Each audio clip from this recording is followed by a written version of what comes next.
আমরা পুরুষ প্রধানমন্ত্রী পেয়েছি, এই জন্য আমরা গর্বিত।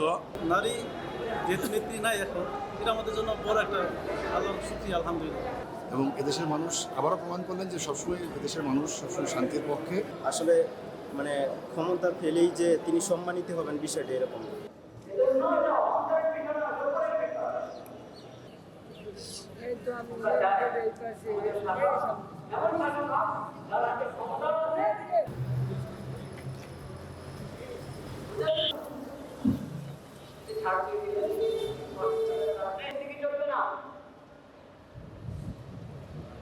যদি শয়তানের তরিকায় সকল যুগের সকল শাসক এটা বুঝে নেয়,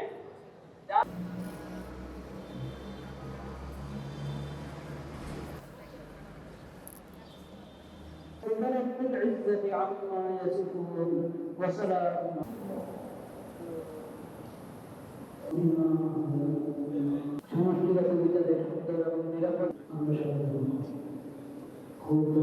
ইন্টারিম গভর্নমেন্টের পক্ষ থেকে বলা হয়েছে নির্বাচনটা অবাধ এবং সুষ্ঠু হবে এবং সর্বকালে গ্রহণযোগ্য নির্বাচন হবে। আমরা সেটাই দেখেছি এবং আমরা আশা করব যে আসলে এই নির্বাচনের মাধ্যমে দেশে একটা সরকার সামনে আসবে এবং এদেশের মানুষ আসলে কখনোই ভুল করে না এবং তারা সবসময় সঠিক জায়গাতেই সবসময় তাদেরকে রায়কে প্রতিফলিত করে।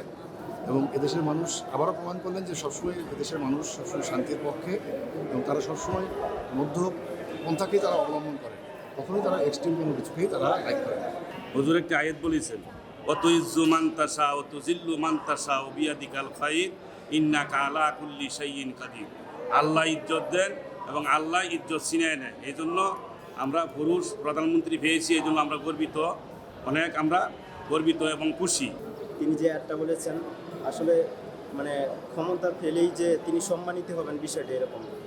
যদি ক্ষমতা পান এবং দেশের জন্য ন্যায় ইনসাফের সাথে কাজ করেন তাহলে অবশ্যই সম্মানিত হবেন। আয়াত দ্বারা আমাদের প্রদীপ সাহেব যেটা বলেছেন সেটা বুঝে এসেছে। নতুন একটা দেশ আশা করতে সেভাবে পরিচালিত হবে যেটা আমরা সাধারণ মানুষ প্রত্যাশা করি।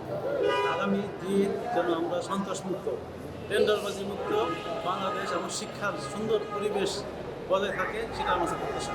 আমাদের এখন নারী যেহেতু নেত্রী নাই এখন, এটা আমাদের জন্য বড় একটা আল্লাহর শুকরিয়া, আলহামদুলিল্লাহ।